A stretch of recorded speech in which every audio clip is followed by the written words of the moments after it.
Welcome to Triple F, bringing life to your faith, family, and finance.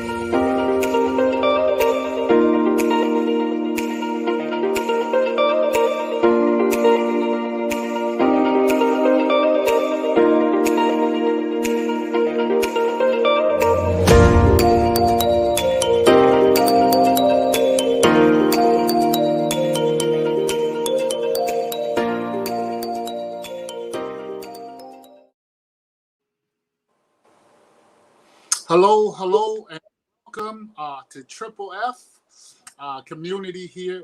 My name is Danny Couture. I have the honor and privilege of hosting the show today. But before we jump in to our incredible guest speaker that we're going to share with you here today, just kind of want to share with you our mission statement here.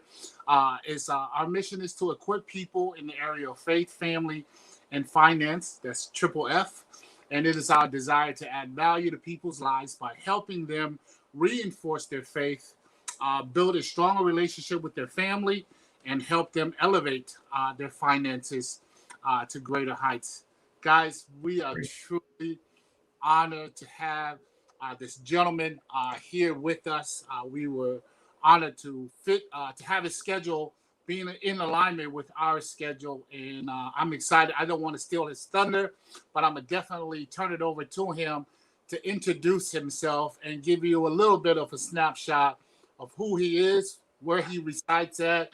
And today our show is about family, building a how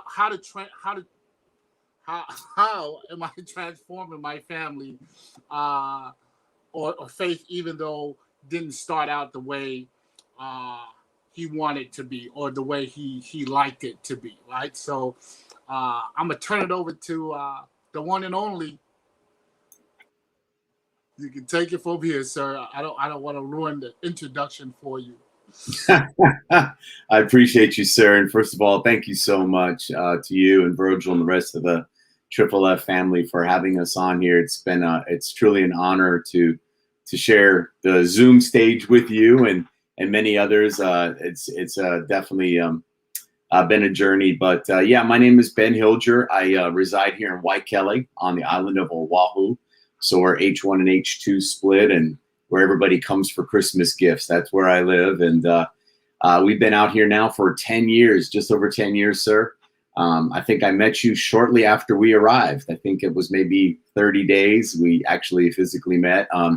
My wife, Leanne, we've been married now 16 years. We got married in 2005 down at the Halekulani, and we were living in Tucson back then. We have two kids. George is 13, and little Gracie will be 10.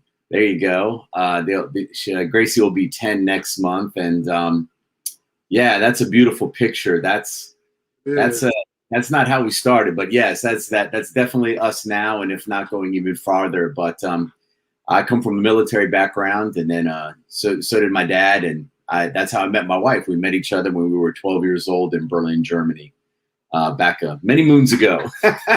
And now I've been able to be a marketplace minister with Legal Shield for the last 10 years and be a full-time dad and husband. So that gets everybody kind of up to speed. That's in Japan. They showed that in the Olympics too. That's one of the little things there. There's a room of glass and lights. So yeah, beautiful pictures. Thank you. Yeah. So that's me. Took the light all the way to Japan. Yes, sir. Yeah. Hey, that one picture with you, your wife, and your kids.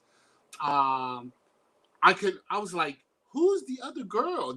She didn't tell me how to look. I had like this picture right here. Look like that you had George, Grace, and Grace's older sister. She's not here yet, but I'll make sure she knows that.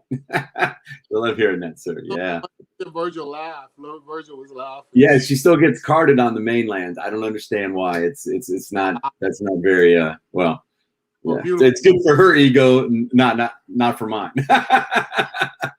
No, it does apply to yours because you chose right. That's it.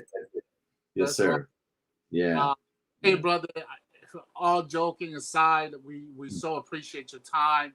I know as a businessman and as a father and as a husband, There are many great things you could be attending to, but thank you for taking the time to our Triple F family here to share with them, just how to strengthen people's family. And one of the things that intrigued me about your journey is you're on your way. You're in the process, right? Because most times I think we all want the end result, and nobody wants to start doing the work. We all want what that end result looks like. But what I like about your journey is that you are in the midst of it right now.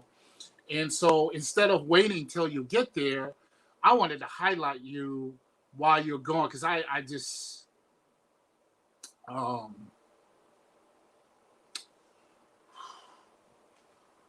appreciate our relationship, and how much I see you hunger for more and growing. And so it's been a privilege, man, to walk with you and through this journey of life. And I know that there's no accidents. It's just all in God's plan. So why don't you share with us a little bit? Sorry about the emotions.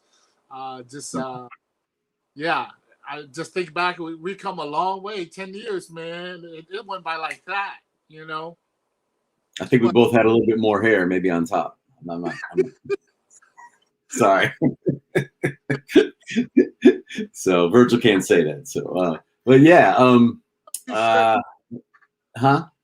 Why don't you share a little bit how was it like for you growing up, family-wise? Yeah. Okay. Yeah. Let's go in the Wayback Machine, back when I had blonde hair and washboard abs and all that. So no, yeah. So growing up, before I met you, and before I actually, the change started when we both started doing K&A. But before that, I grew up in a military family. My father was 24 years in the Army, like I said, and at the age of, I think, 4 months, I was already on an airplane from West Berlin, Germany to Minnesota. And then we bounced around East Coast, Europe most of my life. I spent a lot of my time there. But, my parents are from the Midwest. My mom and dad are both from Minneapolis, or the Twin Cities areas in Minnesota. So typical Midwestern upbringing. Some people are probably listening will understand, but you go to work. Those are hardworking people. 3M, Target. There's a lot of big companies that are from there. So those, it was nothing for everybody to go find a job, work 40 years, and then try to live, the last 15, maybe 10, 15, 20 years on whatever you did. And, it was a hard life. It was a hard life being the son of a soldier, a full-time soldier, because you move every 2 to 3 years. And it's not like moving maybe from Inglewood to Compton. Sorry about the bad example, Mr. Catola, but we're talking about you're moving from Germany to France, right? You're moving from Italy to Georgia to Texas. I mean, it's not like you're moving around the corner. You're moving literally zip codes, thousands, time zones away.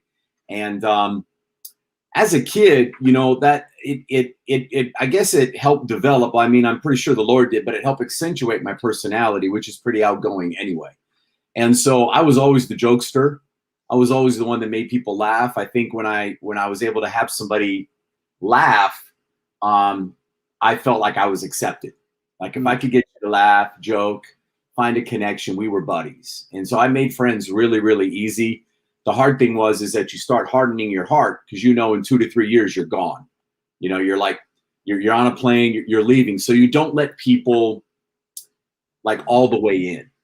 You don't let it. You hold them at about like if I was doing push-ups, about a half push-up, but like at a bent arm. Yeah, you're not locking the elbows yet, but you're kind of holding them, at a length, because of you just don't want to get hurt. You don't want to get hurt. You start building those strongholds. You start building those layers in your heart so that you can protect yourself.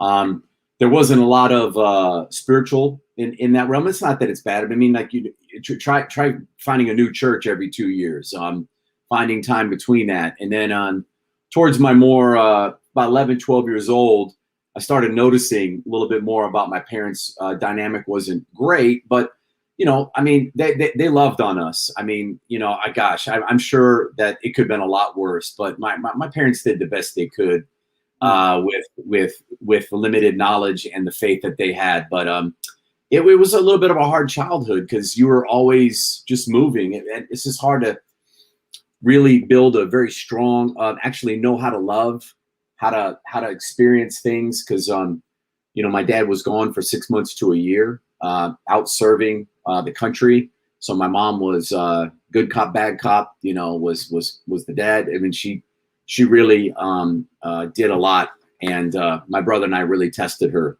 a lot too, growing up, and yeah. So it's yeah. I mean, I guess a typical childhood, but in different countries rather than just in one place. No, I'm just laughing here because, man, your mom must have developed some kind of endurance of dealing with. I just can only imagine dealing with you and Joe at the same time growing up as kid. Yeah. Yeah, almost the same age difference as you and your boys, right? So like my brother and I were almost 3 years apart. Not, I think Higgy and Momo are a little bit farther, but still, yeah, exactly. And I mean, you know, yeah, it hasn't changed much. 2 boys growing up. So yeah, but we survived. Yeah. So you say that you mentioned that your dad would be gone like 6 to 8 months. Mhm. What was it like? You know, what did that feel like as a kid? Did you? Because I know it's kind of fun, like when your dad goes away. You know, you can kind of run amok a bit. You know, but for 6 months to 8 months, you know, we all as kids, especially as boys, we need that father figure around. You want to touch on that? Yeah, you know, when we were younger, exactly. So probably up to the age about 10 or 12, it was like, you know, Christmas because your dad came home after 6 months.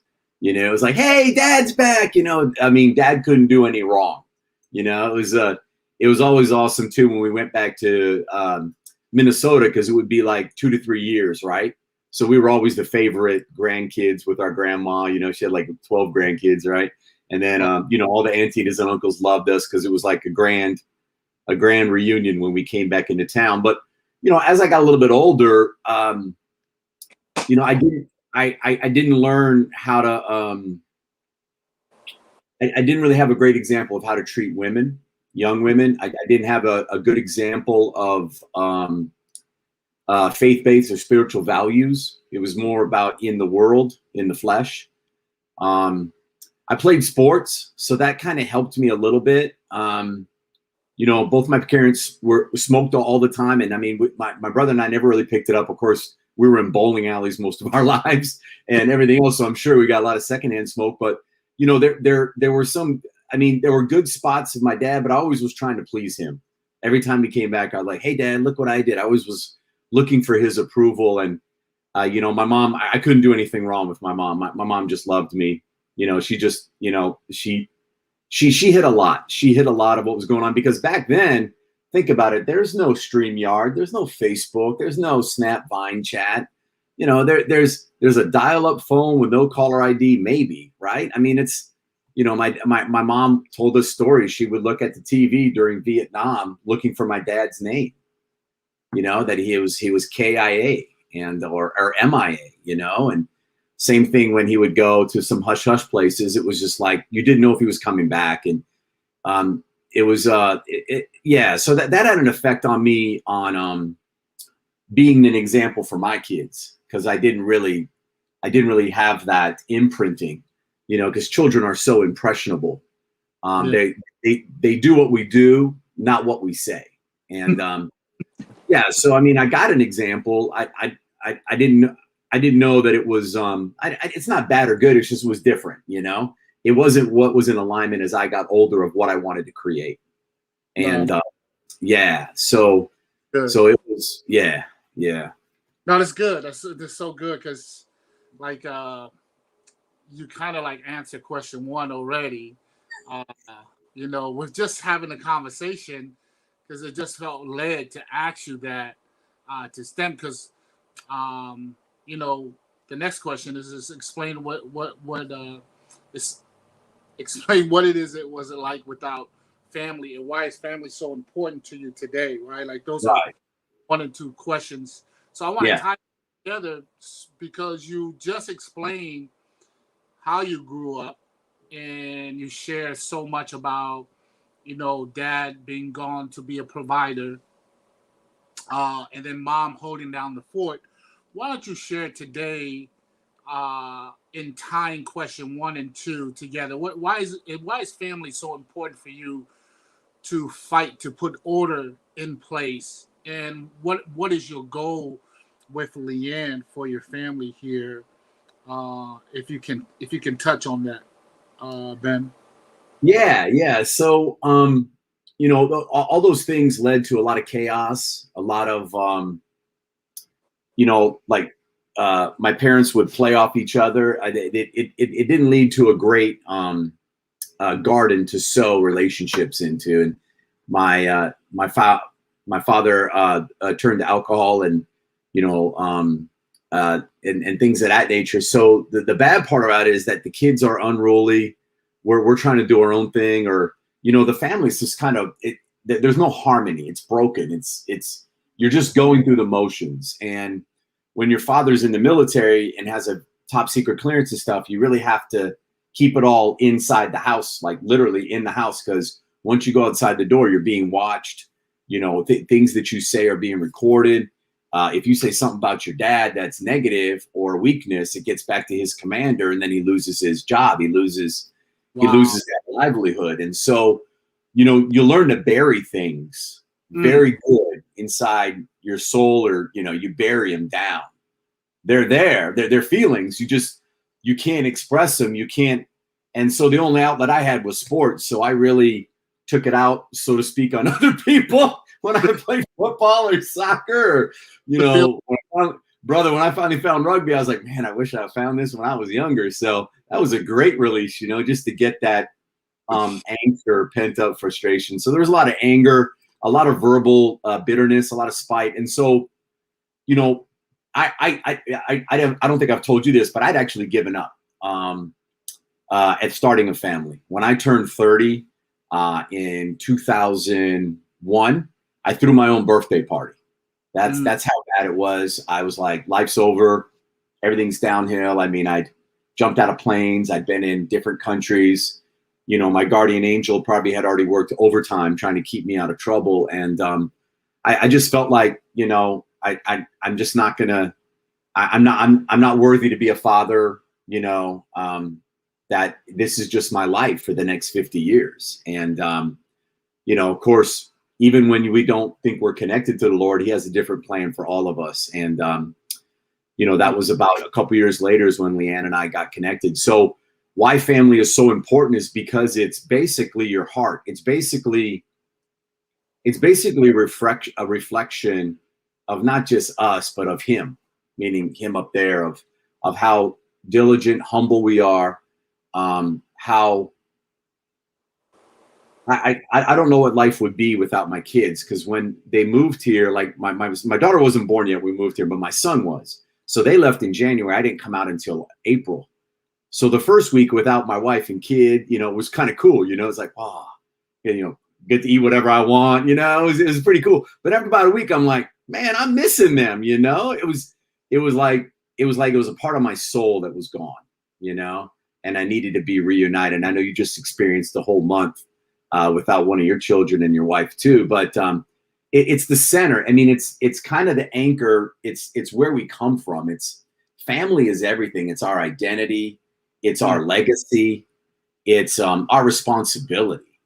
And it's kind of like a child. You can nourish it or you can kill it. And it just that I didn't want to kill it. But however, I knew I wanted to be something that I'd never been before, because I didn't have the example. I didn't have a past to draw from. I'd had the negative generational strongholds were just coming down like a big avalanche, sir, or a big wave here in Hawaii, because you don't get snow. But it was like everything was crushing on me to be, the blamer, the talk bad about people, drinks, just that was all I knew. there was a light in me to be different and be a beacon of hope rather than a taker, be a giver. And I just didn't know where to go to get that guidance or that fatherly love. I just didn't know. And I think without Leanne and her patience, and without the Lord, I wouldn't be on this right here. I'll tell you that.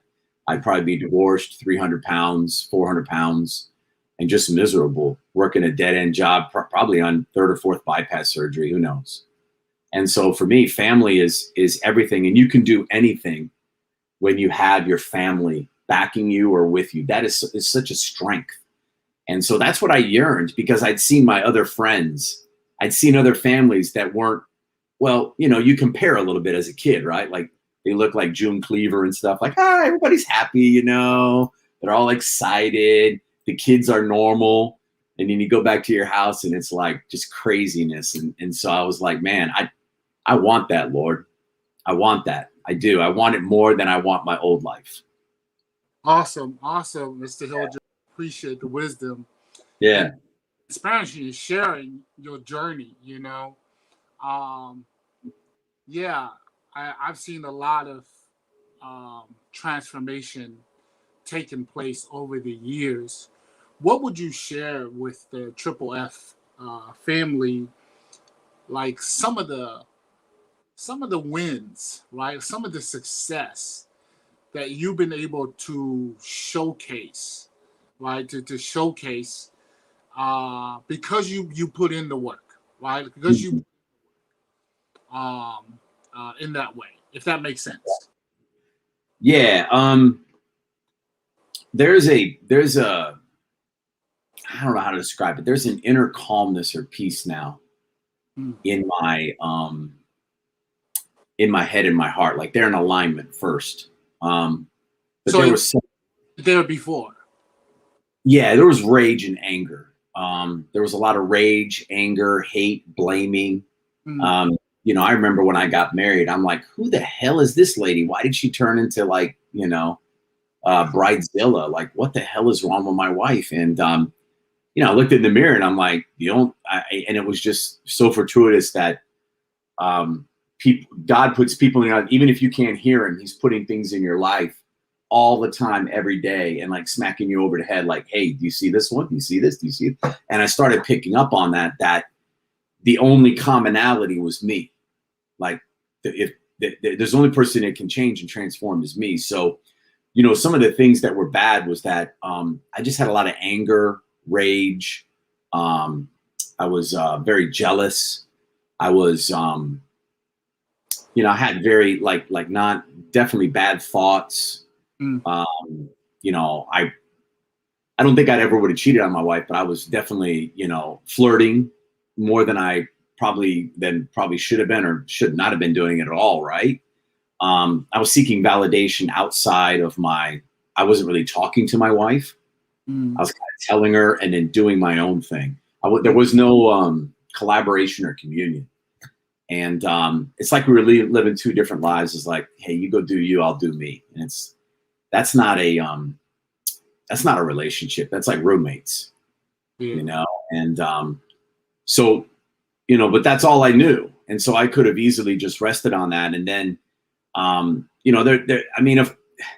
if there's no value system, there's no center there in the family. We know that confrontation is because we love. So then, she started confronting me and I was like very resentful that it was me. I told her it was her, and it's, there were some pretty knockdown, drag out arguments over money, over, time together and all this stuff. I'm like, I'm working. What do you mean I need time? I got to go out and work, I got to work because you're in stupid school, right? I hate my job, but I got to go do it because you're going to school, even though I'm the one who told her to go to school. It's just, it was like Groundhog Day. And I was in a dead end job and the boss knew they had me under the thumb. And I just didn't know where I was going to go. And, the only thing that can help you is praying, is giving it over to God. Like I realized when I started praying and forgiving, it started as like, I would do it as a convenience. whenever I felt like it was like, especially in bad times, then I started doing it more and more. I started reading more often. I started praying over my family. My wife's not per se part of a church. She's not reading the book, but she's, definitely spiritual in her own way. But it was just basically the transformation just started happening inside of me.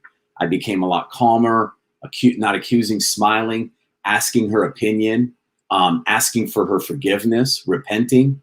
These are things that did not go on in my house as a kid or as a young adult. None of that was going on, Yeah.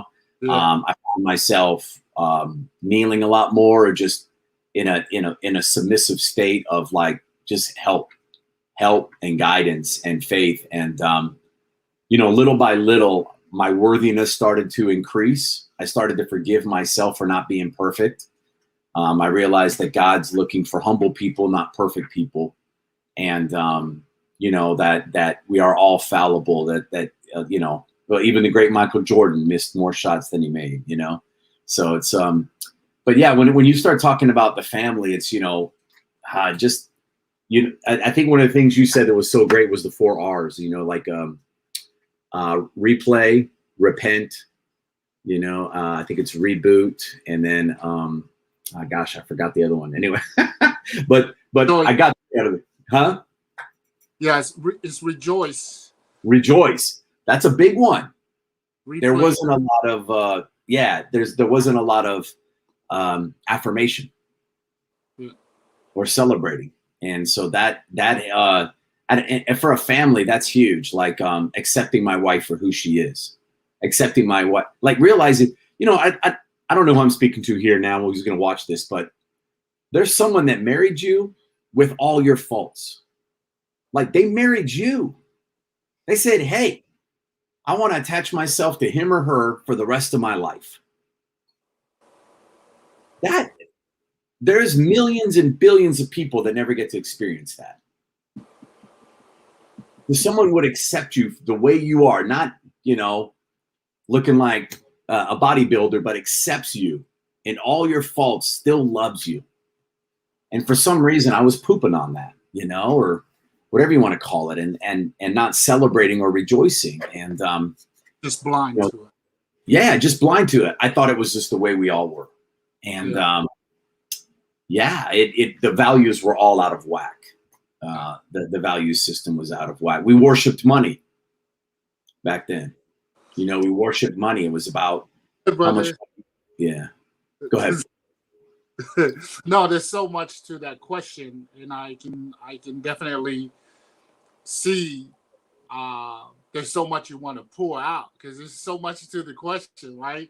I'm sitting here listening to some of the things you covered that you experienced, and it's so funny because I don't see that person, as you sharing the anger, the yeller, especially cussing. That was one that I didn't like when you were doing it around me.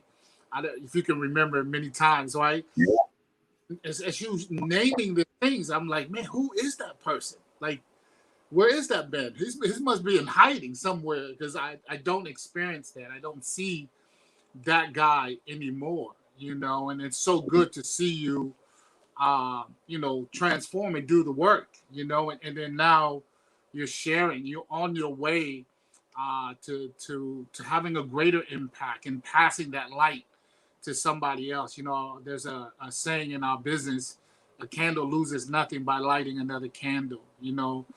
The question that usually comes after that is, how can I light somebody else's candle if my candle is not lit? And there's a saying in ministries: we can't give what we don't have. And in order to have it, we got to work on ourselves to be transformed so that we can give that to somebody else. And it's just so awesome to see you have substance that you can give to someone because you have done the work, and you're continuing to do the work. So, hey, let's move on to question number 5 here. We got one more question, by the way. Can you share some practical ways on how someone that may be listening in they want to strengthen their family relationship, with their family? Yeah, that's a great question. That was a hard one for me to answer. There's not there's not a golden answer, of course, to this question. One thing that you recommended and that started happening is that, so when I was connecting to the Lord, I was praying, I was communicating, even though I wasn't making it over to Windward Missionary Church. I would still daily, you'd be like, hey, did you spa? Did you spa? No, Ben, you got a spa. Well, I'm spaing. We'll write it down. And so you want to have that mentor. If you want to strengthen your family relationships, who's helping to strengthen you? You want to have that like person beside you, like a battle buddy is what we call it in the Army. You have somebody with you, but communication for me, like communicating with my spouse, not assuming things, having hard conversations. Like, hey, I remember, and I hope I don't cry because this really broke my heart. I remember probably about 2 or 3 years ago. No, it was probably longer. It was probably 5 years ago. I said, hey, honey, what's our 5-year goal? And we were, I think we were doing something upstairs. It wasn't nighttime. My wife started crying. I was like, what's wrong, baby? She goes, I'm just trying to make it through today and this week. And I was like, wow. Like, here I am.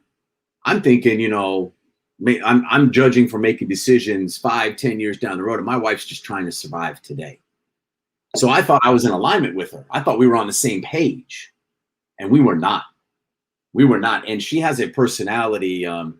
We call it sea urchin, but analyst is Mr. Cato and I know it as, and I'm a promoter. So we're opposites on the personality spectrum. It's not a win-lose situation, folks.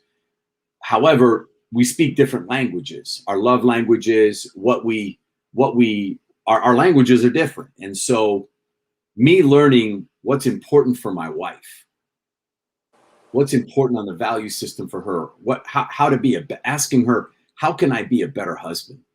Now, I jumped out of planes. I led people into war. If you'd asked me at 30 years old if I would have ever asked that question in my life, you probably would have won money off me, because there's no way that would have came out of my mouth. How can I be a better husband? How can I support you? I lead people into battle. You better fix yourself, right? So the biggest thing is respect, communication from a place of honoring and love. Like, we did a course, sir, Kylo, I think it was, the one with about the children. And, I came home and asked my children for forgiveness. I can tell you right now, those words never came out of my dad or mom's mouth when I grew up. They didn't ask for forgiveness of nothing. Here I am asking my children for forgiveness as not being a good dad. That I could be better. That they deserve 100%. Where are we holding back? Where are you maybe holding back in your relationship? This is not a 50-50. It's 100%. I hate when people say, well, when you do this, I'll do this. No, just do it. Do it all the way. Do it with 100%. Do it with enthusiasm. I can count how many times I've done the dishes and my wife has, and I take out the garbage, clean the poop, whatever. I'm not keeping score. Stop keeping score. Start loving that person for who they are. So love yourself. Forgive yourself. Start loving your spouse or significant other, whatever your situation you're in. Ask your children for forgiveness. It's never too late. Mr. Cato, or excuse me, Danny, Mr. Cato, however y'all know him, knows this. Last month, I made it my mission to take my children all the way to DC from Hawaii to meet their granddad. They've never met him. Never met the man. Wow. My mom passed away. My son was only 4 months old, right? That was my hero. But the forgiveness, the letting go that had to first happen inside of me to create that. And we're there for 7 days. This guy, every day I call him, nah, it's not going to work. I got this, got that, whatever. The day before we leave, he finally meets us for lunch. the day before we leave. And he brings his spouse, who basically put him in jail, threw all the stuff out, and he went back to her. And so there could have been a lot of different conversation there. I could have really let her have it from the devil angle, or from the angry and woundedness. And I just gave her a big hug. She was not ready for that. I gave my dad a big hug. I told him how proud I was of him, how much I love him. I told him, I'm in the middle. Sorry, Gracie's right here. So I told him how much he means to me. And I told him that these are his grandbabies. And I was sharing stories, and I was trying to get, I was getting my kids to, spend time with him, asking questions, playing, laughing, joking, taking tons of pictures. So when you have love, honoring, forgiveness, and patience, maybe something like that, a picture you've never thought of, could happen in your life, because that picture will be ingrained in my eyes forever. I don't know how long my dad's got on this earth. He's doing okay, but he's 4,000 miles away.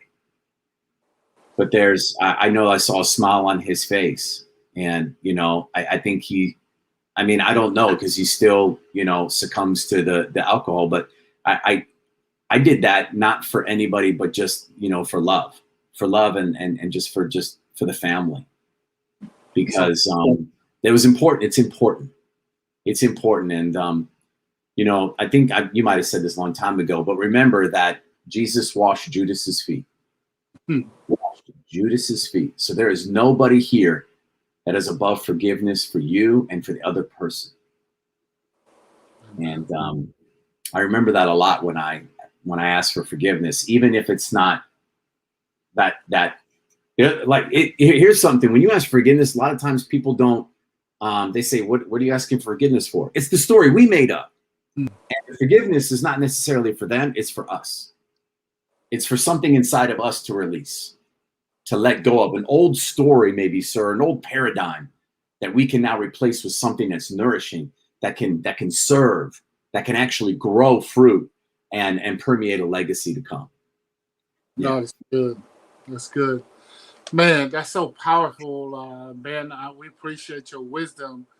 I'm sitting here listening to, just from the beginning of the interview, how you talked about growing up in the world, moving from state to state, country to country, and your mom having to raise you and your brother. Your dad is a provider. He's gone 6 to 8 months. He shows up.